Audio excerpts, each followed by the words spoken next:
لبيك اللهم لبيك لبيك لا شريك لك لبيك। সুপ্রিয় দর্শক শ্রোতা, আমরা জানি হজ ইসলামের 5টি রুকুনের মধ্যে অন্যতম। হজ শুধুমাত্র যাদের সামর্থ্য আছে অর্থাৎ ধনীদের উপর হজ ফরজ। যেহেতু এটা আমাদের নিয়মিত ইবাদতের বাইরে, তাই হজ সম্পর্কে আলেম ওলামাদের যথেষ্ট ধারণা থাকলেও সাধারণ মানুষের এই ধারণাটা নেই। বিশেষ করে যারা মাদ্রাসায় পড়েননি, স্কুল কলেজে লেখাপড়া করছেন, এখন আল্লাহ রাব্বুল আলামিন তাদেরকে ধনবান হওয়ার কারণে হজে যাচ্ছেন, কিন্তু হজ কীভাবে করবেন সে সম্পর্কে তার ধারণা নেই। আমরা আমাদের এই ছোট্ট ভিডিওতে আজকে এই সম্পর্কে একটা ধারণা নেব। আপনারা যে চিত্রটা দেখতে পাচ্ছেন, আমি এক চিত্রে এই কথাটা স্পষ্টভাবে তুলে ধরতে পারছি যে হজ কীভাবে করতে হবে। দেখুন, আপনারা এখানে স্পষ্টভাবে লেখা আছে 5 জায়গায় 5 দিনে 9 কাজ করাকে হজ বলে। জায়গা 5টা হচ্ছে মিনা, আরাফা, মুজদালিফা, জামরাহ, বাইতুল্লাহ। 5টা দিন হচ্ছে জিলহজ মাসের 8, 9, 10, 11 ও 12তম দিন। কাজ হচ্ছে 9টি, এর মধ্যে 3টি ফরজ এবং বাকি 6টি হচ্ছে ওয়াজিব। 3টি ফরজ হলো ইহরাম বাঁধা, আরাফাতের ময়দানে অবস্থান করা এবং তাওয়াফে জিয়ারাহ করা। 9টি ওয়াজিবের মধ্যে প্রথমটি হলো মুজদালিফায় রাত্রি যাপন করা, পাথর নিক্ষেপ করা, কুরবানি করা, মাথা মুন্ডানো, সাফা মারওয়া সাই করা। হজের প্রথম ফরজ হলো ইহরাম করা। পরিষ্কার পরিচ্ছন্নতা সেরে গোসল বা উযু করে নিন। মিকাত অতিক্রমের আগে সেলাইবিহীন একটি সাদা কাপড় পরিধান করুন। আরেকটি গায়ে জড়িয়ে নিয়ে ইহরামের নিয়তে 2 রাকাত নামাজ পড়ে নিন।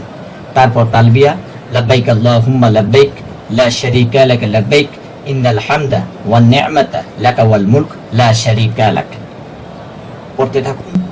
জোহরের নামাজের আগেই আপনাকে মিনায় প্রবেশ করতে হবে। তারপর নামাজ ছাড়া অন্য কোনো কাজ নেই। তবে এখানে আজকে সব নামাজই ছোট নামাজ বা কসর নামাজ, অর্থাৎ জোহর 2, আসর 2, মাগরিব 3, এশা 2 রাকাত। সব ওয়াক্ত নামাজ জামাতে আদায় করবেন। রাসূল সাল্লাল্লাহু আলাইহি সাল্লাম ওয়াক্তি ও কসর নামাজ ব্যতীত অন্য কোনো নামাজ মিনায় পড়েননি। বাকি সময়টুকু কোরআন তেলাওয়াত অথবা বিশ্রাম। ফজরের 2 রাকাত নামাজ জামাতে আদায় করুন এবং সূর্যোদয়ের পর আরাফার ময়দানের উদ্দেশ্যে রওনা হন। আরাফাতে অবস্থান করুন জোহর থেকে সূর্যাস্ত পর্যন্ত। এটি হজের 2য় ফরজ। জোহরের সময় জোহর ও আসরের নামাজ 2 + 2 4 রাকাত নামাজ একত্রে জামাতে আদায় করুন। কিবলার দিকে মুখ করে দাঁড়ান। আল্লাহর কাছে 2 হাত তুলে দোয়া করুন, জিকির করুন, বিশ্রাম নিন। সূর্যাস্তের পর মুজদালিফার উদ্দেশ্যে রওনা হন। ঘন ঘন তালবিয়া পড়ুন। মুজদালিফায় পৌঁছে এশার নামাজের সময় মাগরিব ও এশা 3 + 2 5 রাকাত নামাজ জামাতে আদায় করুন। খোলা আকাশের নিচে মুজদালিফায়। এটি মূলত ঈদের দিন, কিন্তু হাজিদের জন্য কোনো ঈদ নেই। মুজদালিফায় ফজরের জামাতের উদ্দেশ্যে রওনা হন। মুজদালিফায় 7টি পাথর কুড়িয়ে নিজের কাছে রাখুন, কারণ এগুলো আপনাকে জামাতে নিক্ষেপ করতে হবে। মিনায় পৌঁছে ফ্রেশ হয়ে নিন, কিছু খেয়েও নিতে পারেন। সবাই মিলে বড় শয়তান বা জামারাত আল আকাবাকে পাথর নিক্ষেপ করুন। এটি ওয়াজিব। প্রতিটি পাথর নিক্ষেপের আগে আল্লাহু আকবার বলুন। আজ শুধু বড় শয়তানকে পাথর নিক্ষেপ করবেন, বাকিগুলোকে নয়। পাথর নিক্ষেপ থেকে তালবিয়া পড়া বন্ধ করুন। তারপর তাকবীর শুরু করুন। আল্লাহু আকবার, আল্লাহু আকবার, লা ইলাহা ইল্লাল্লাহু আল্লাহু আকবার, আল্লাহু আকবার ওয়ালিল্লাহিল হামদ। এবার মিনায় ফিরে যান। তারপর পশু কুরবানি করুন। এটি ওয়াজিব। পুরুষেরা তাদের মাথা মুন্ডন করবেন, নারীরা মাথা একটু ছাড়বেন, এটি ওয়াজিব। তারপর মক্কায় গিয়ে তাওয়াফ করবেন। তাওয়াফ আল ইফাদাহ বা জিয়ারাহ, এটি হজের 3য় ফরজ। তাওয়াফ শেষে মাকামে ইব্রাহিমের পেছনে যে কোনো জায়গায় দাঁড়িয়ে 2 রাকাত সুন্নত নামাজ আদায় করুন। তারপরে সাই করুন, এটি ওয়াজিব। সাই শেষে মিনায় ফিরে যান। আগামী 2 বা 3 রাত সেখানে থাকতে হবে। মিনায় ফিরে প্রতিটি ওয়াক্ত জামাতে পড়বেন কসরের নিয়ত করে, অর্থাৎ ফজর 2, জোহর 2, আসর 2, মাগরিব 3 তাকবীর করতে থাকুন। 11টি পাথর সংগ্রহ করুন, যেগুলো মুজদালিফা থেকে পানির বোতলে অথবা কৌটায় করে নিয়ে আসবেন। জোহরের নামাজ শেষে 3টি জামারাতি পাথর নিক্ষেপ করতে হবে। 7, 7, 7, 21টি পাথর। এটি ওয়াজিব, আর এটি করতেই হবে সূর্যাস্তের আগে যে কোনো সময়। মেজো ও ছোট জামারা পাথর নিক্ষেপের পর কেবলামুখী হয়ে 2 হাত তুলে আল্লাহ দরবারে মন খুলে দোয়া করবেন। রাসূল সাল্লাল্লাহু আলাইহি সাল্লাম তাই করেছেন। তবে বড় শয়তানকে পাথর নিক্ষেপ করার সময় এটি করার দরকার নেই।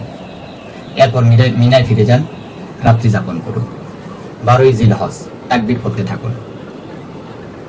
গতদিন যা করেছেন অর্থাৎ শয়তানকে পাথর নিক্ষেপ তা আবার করুন। এই কাজগুলো শেষ করে আপনি মক্কায় চলে যাবেন। হোটেলে যেতে পারেন, তবে এখনো একটি ওয়াজিব বাকি রয়েছে, যা মক্কা ছাড়ার আগেই আপনাকে সম্পূর্ণ করতে হবে।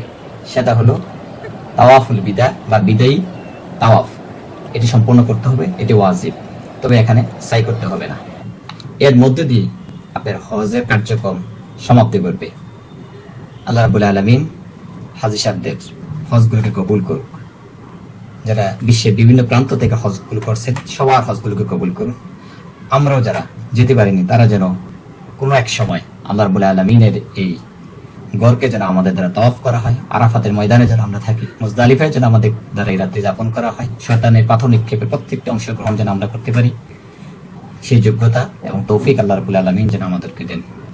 সবার সুস্বাস্থ্য দীর্ঘ কামনা করে বিদায় নিলাম। আল্লাহ হাফিজ। আসসালামু আলাইকুম ওয়া রাহমাতুল্লাহি তাআলা ওয়া বারাকাতুহু।